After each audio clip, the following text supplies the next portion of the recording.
তৃণমূলের কোন্দলের বলি এগরার চেয়ারম্যান দলীয় নির্দেশ না মেনে পদ আঁকড়ে থাকার মাসুল। জমি দুর্নীতির অভিযোগে গ্রেফতার স্বপন নায়েক। আরও একবার জানাই, জমি দুর্নীতির অভিযোগে গ্রেফতার স্বপন নায়েক। সরকারি জমি কম দামে বিক্রির অভিযোগে গ্রেফতার করা হয় তাকে। এত বছর ধরে দল করার উপহার পেলাম, আক্ষেপ প্রকাশ ধৃত পুরো চেয়ারম্যানের।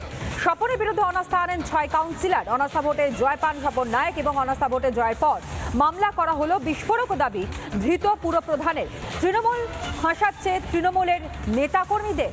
প্রশ্নটা খুব স্বাভাবিকভাবে উঠে আসে, তার কারণ চেয়ারম্যান রীতিমতন যে বক্তব্য রাখছেন তাতে বলা হচ্ছে এত বছর ধরে দল করার উপহার পেলাম, আক্ষেপ প্রকাশ ধৃত পুরো চেয়ারম্যানের। এবং পাশাপাশি তিনি আরও বলছেন স্বপনের বিরুদ্ধে যে অনাস্থা ইতিমধ্যেই 6 কাউন্সিলর আনেন, সেই অনাস্থা ভোটে জয় পান স্বপন নায়েক।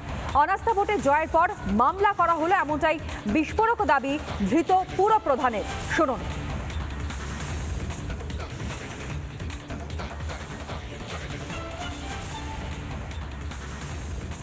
যখন প্রথম মিউনিসিপ্যালিটি হয় তারপরে আমাদের যিনি আগে চেয়ারম্যান ছিলেন মঞ্জুর মেকআপ, তিনি নতুন শহর গড়ার জন্য তখন সূর্য মিশ্র ল্যান্ড মিনিস্টার, ল্যান্ডের সচিব, পৌর বিষয়ক দপ্তরের সচিব তাকে জায়গা চান, কারণ আমাদের তখন একটুকু জায়গা ছিল। এই জায়গাটা ওনারা রেজুলেশন করে তখন অবিভক্ত মহকুমার এসডিওকে ওই জায়গাটা কনভার্সন করার জন্য বলেন, মানে শ্মশান থেকে উদ্বাস্তু আমাদেরকে 80 ডিসমিল জায়গা দেওয়া হয় এবং তারপরে ওটা রেকর্ডও করা হয়। পরের বারে যিনি চেয়ারম্যান আছেন গুরুত্ব দেননি, সেখানে মানে ওই রাত্রিবেলা মদ গাঁজা টাজা খাওয়া হতো। কিছু বলার নেই, দুঃখের বিষয়। 55 বছর দল করলাম, তার উপহারটাই পেলাম। যেদিন অনাস্থা ভোটে জিতলাম সেই দিনে এই কেসটা আমার এগেস্টে করা হয়। কেন্দ্রীয় শিক্ষা প্রতিমন্ত্রী সুকান্ত মজুমদার তিনি এই মুহূর্তে আমাদের সঙ্গে রয়েছেন টেলিফোন লাইনে। সুকান্ত বাবু, তৃণমূলের মধ্যে যে অন্তর্দ্বন্দ্ব রয়েছে সেটা নতুন নয়, কিন্তু এই গোটা বিষয়টা আরও প্রকট হচ্ছে 26-এর নির্বাচন যত এগিয়ে আসছে। অন্তত পক্ষে যে খবর আমরা এই মুহূর্তে দেখাচ্ছি তাতে স্পষ্ট হচ্ছে গোটা বিষয়টা এগরার ঘটনা, যেখানে চেয়ারম্যানকে গ্রেফতার করা হলো। দেখুন, গোটা রাজ্য জুড়ে বিভিন্ন জায়গায় চেয়ারম্যান পরিবর্তনের সিদ্ধান্ত তৃণমূল কংগ্রেসের তরফ থেকে হয়েছে। অনেকেই বলছেন এই সিদ্ধান্তটা হয়েছে হচ্ছে ফিনান্সিয়ালি ড্রিভেন সিদ্ধান্ত, অর্থাৎ এর আগে যখন চেয়ারম্যান করা হয়েছিল তাদের কাছ থেকে একটা মোটা অঙ্কের অর্থ নেওয়া হয়েছিল। এখন ভোট আসছে, আবার পয়সা কালেকশনের সময় চলে এসেছে কয়লা ভাইপোর। তাই কয়লা ভাইপো তার আইপ্যাক কোম্পানিকে দিয়ে রিপোর্ট তৈরি করিয়ে নিয়ে বিভিন্ন জায়গায় চেয়ারম্যান পরিবর্তন করছে এবং মোটা অঙ্কের টাকা নেয়ার ব্যবস্থা করেছে বলে অভিযোগ। এই এগরার যেটা বিষয়টি আপনারা তুলে এনেছেন, যে এগরায় যেহেতু দলীয় নির্দেশ না মেনে আস্থা ভোটে জয়ী হয়ে পুরনো চেয়ারম্যান নায়েক সাহেব তিনি কন্টিনিউ করছিলেন, সেহেতু উনি রোশানালে পড়েছে রাজ্য সরকারের এবং রোশানালে পড়ে এখন তাকে গ্রেফতার করার ব্যবস্থা করা হচ্ছে। যেন তেন প্রকারেন ভাইপোর পয়সা চাই, পয়সা ছাড়া ভাইপো টিকতে পারবে না। বেশ, অনেক অনেক ধন্যবাদ জানাই আপনাকে সুকান্ত মজুমদার, তিনি এই মুহূর্তে আমাদের সঙ্গে ছিলেন, কেন্দ্রীয় শিক্ষা প্রতিমন্ত্রী। পাশাপাশি তৃণমূল কংগ্রেসের বক্তব্য আপনাদের সামনে আমরা তুলে ধরবো। উত্তম বারিক তিনি কি বলছেন শুনুন। ওনার বিরুদ্ধে যে মামলা হয়েছে সেই মামলার পরিপ্রেক্ষিতে উনি গ্রেপ্তার হয়েছেন। আদালতে পুলিশ আজকে ওনাকে তুলবেন। বিচার ব্যবস্থার প্রতি প্রত্যেকের আস্থা ভরসা বিশ্বাস আছে। নিশ্চিতভাবে বিচার ব্যবস্থা যে রায় দেবে তাকে সকলকে মেনে মাথা পেতে নিতে হবে।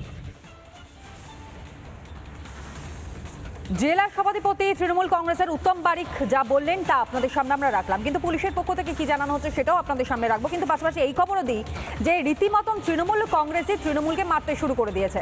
26-এর নির্বাচন যত এগিয়ে আসছে ততই তৃণমূলের মধ্যেই অন্তর্দ্বন্দ্ব প্রকাশ্যে আসছে, যেখানে তৃণমূলই নাকি তৃণমূলকে ফাঁসাচ্ছে এমনটা অভিযোগ তৃণমূল কংগ্রেসের কর্মীরা, নেতারা তারা করছেন। দলের কথা শুনে না চললে ফাঁসিয়ে দেওয়া হচ্ছে কি তাহলে?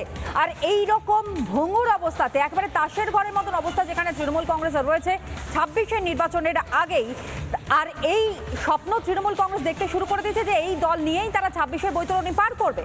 যে অভিযোগ এবং যে খবর এই মুহূর্তে উঠে আসছে এগরার ঘটনা, যেখানে রীতিমতন পুরো চেয়ারম্যানকে ফাঁসিয়ে দেওয়া হচ্ছে বলে চেয়ারম্যান তিনি অভিযোগ করছেন। কারণটা কি? কারণ হচ্ছে অনাস্থা ভোটে তিনি জয় পান এবং স্বপনের বিরুদ্ধে যে অনাস্থা আনেন 6 কাউন্সিলর, সেই অনাস্থা ভোটে জয় পেয়ে যান স্বপন নায়েক। আর তারপরেই রীতিমতন অনাস্থা ভোটে জয়ের পর মামলা করা হয় এমনটাই দাবি করছেন ধৃত পুর প্রধান। মিথুন কুমার দে অতিরিক্ত পুলিশ সুপার তিনি কি বলছেন শুনুন।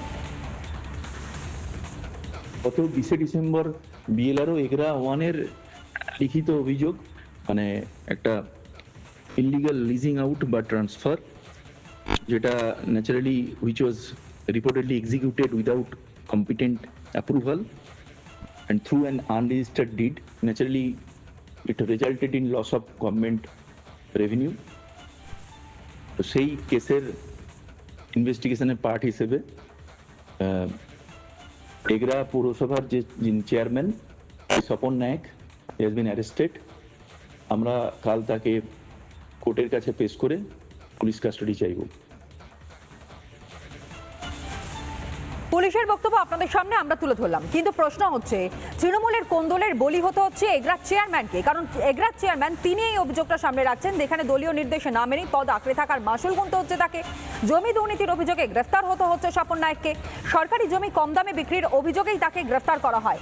আর এক্ষেত্রে তিনি রীতিমতো আক্ষেপ প্রকাশ করে বলছেন যে এত বছর ধরে দল করার উপহার পেলাম। আক্ষেপ ধৃত পুরো চেয়ারম্যানের। স্বপনের বিরুদ্ধে অনাস্থা আনেন 6 কাউন্সিলর এবং অনাস্থা ভোটে জয় পান স্বপন নায়ক। আর তারপরে এই ঘটনা।